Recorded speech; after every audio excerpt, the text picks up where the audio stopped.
Les vamos a hablar sobre el derecho y sociedad de los muiscas o chipchas. Los chipchas llegaron al altiplano a partir del siglo IX después de Cristo, procedentes de los llanos orientales. Estos extendieron sus dominios hasta la sabana de Bogotá. Con la llegada de los españoles, los chipchas ya habían logrado estructurar una sociedad bien organizada y un estado funcional. Fueron el pueblo más numeroso, organizado y culturalmente avanzado que existía en el territorio colombiano.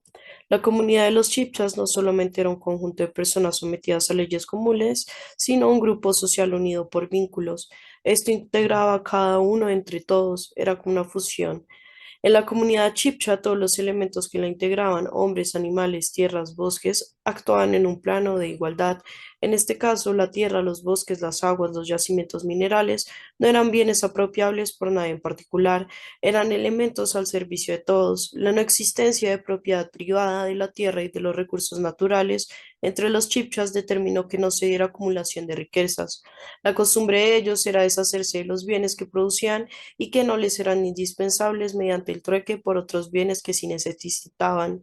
En una sociedad en la que no había propiedad privada, clases sociales, explotación de trabajo humano, en la que no existía el concepto de lo tuyo y lo mío y que en todas circunstancias se actuaba con solidaridad, las conductas como el robo, fraude, mentiras no existían y cuando pasaba algo así eran castigadas severamente. La buena fe, la lealtad en los tratos y el cumplimiento de los contratos eran valores. El orden jurídico se basaba en un orden social, comunitario y religioso. Era un derecho no escrito constituido por instituciones y normas consuetudinarias de obligatorio cumplimiento para todos.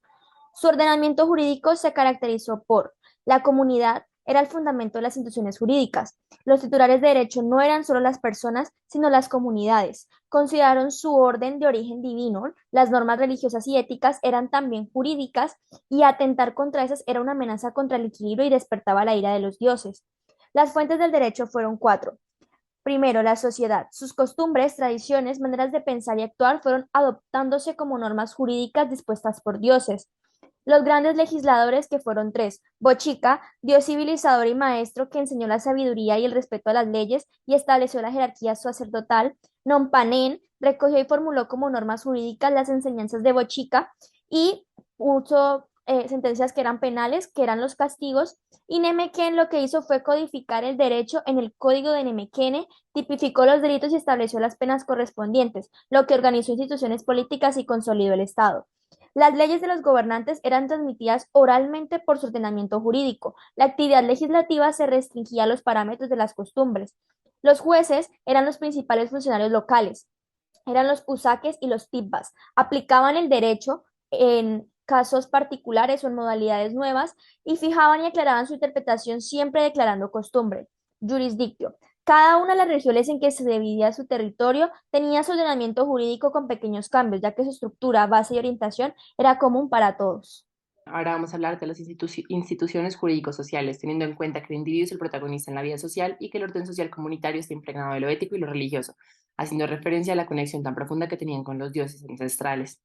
Primero vamos a hablar del clan gentilicio Tinín, el cual era una gran familia formada por un grupo de familias ligadas por un vínculo sanguíneo.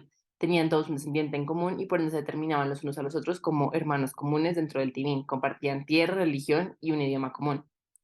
Se puede entrar por el matrimonio y salía por el destierro o el exilio voluntario. Había también una autoridad llamada Tiva o capitán, que era el más sabio, el más prudente y el que mostraba tener las capacidades de guerrero para proteger la Tinín. Era elegido de por vida por todos los miembros, por lo que se hablaba de una pequeña democracia en los chipchas.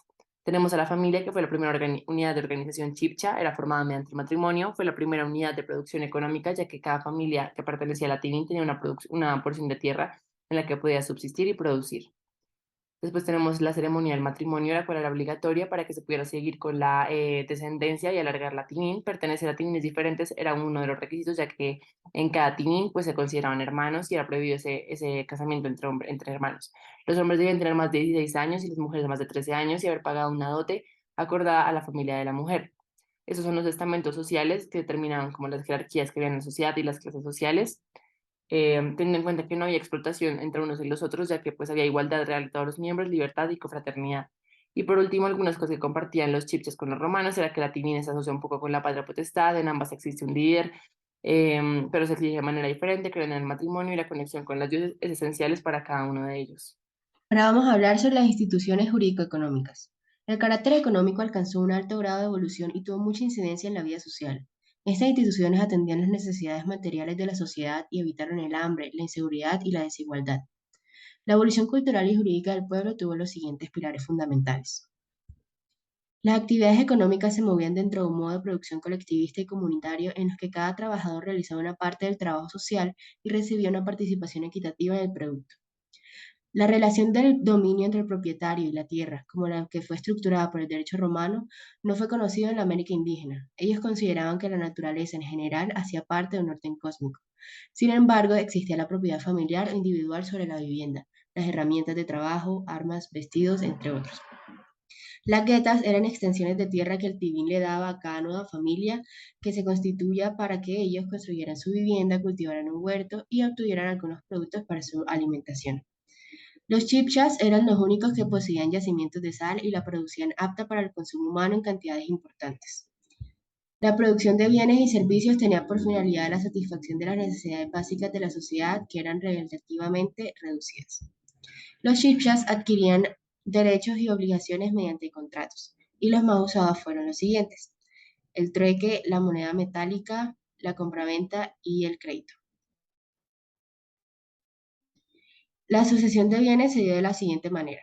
A la muerte de su propietario, algunos de sus bienes muebles eran enterrados con él y solo los bienes muebles que quedaran después del entierro eran heredados a sus descendientes directos. Penales.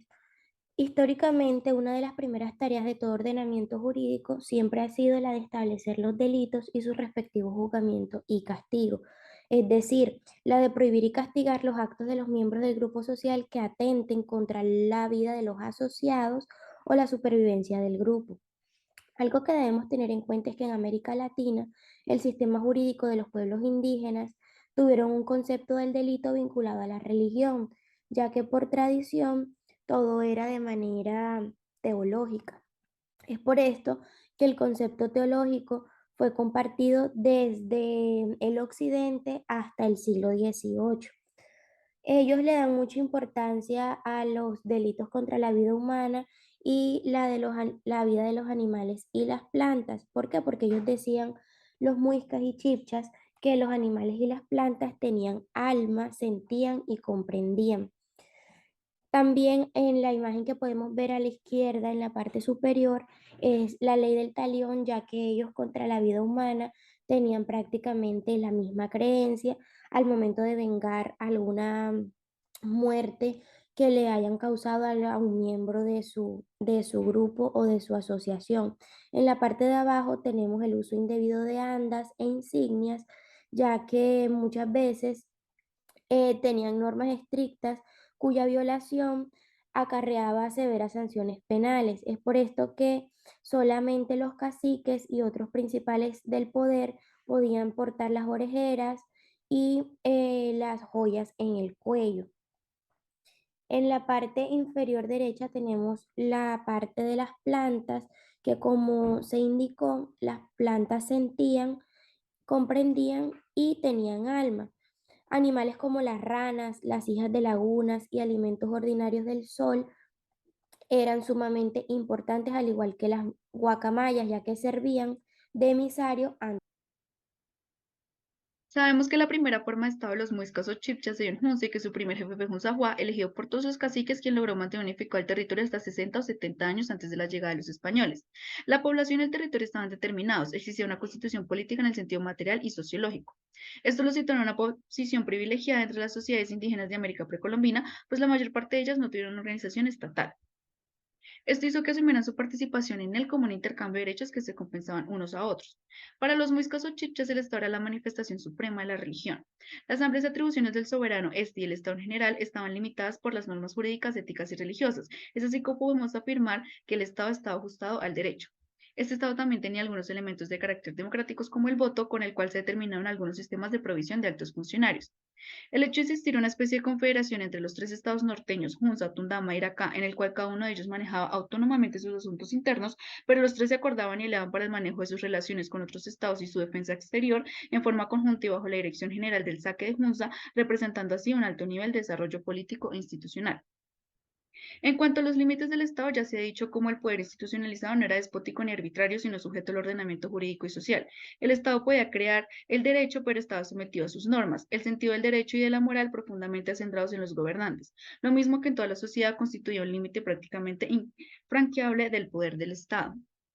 El Estado no solamente respetaba los derechos de las personas, el derecho a la vida, la libertad personal, a organizar su propia familia, a ser juzgado conforme al derecho al trabajo, etcétera, sino que estaba organizado para hacerlos efectivos. El ordenamiento jurídico que estableció estaba compuesto por regulaciones generales y no por normas casuistas y arbitrarias, y que está fundado sobre el consentimiento general de su pueblo y no en la imposición de la fuerza.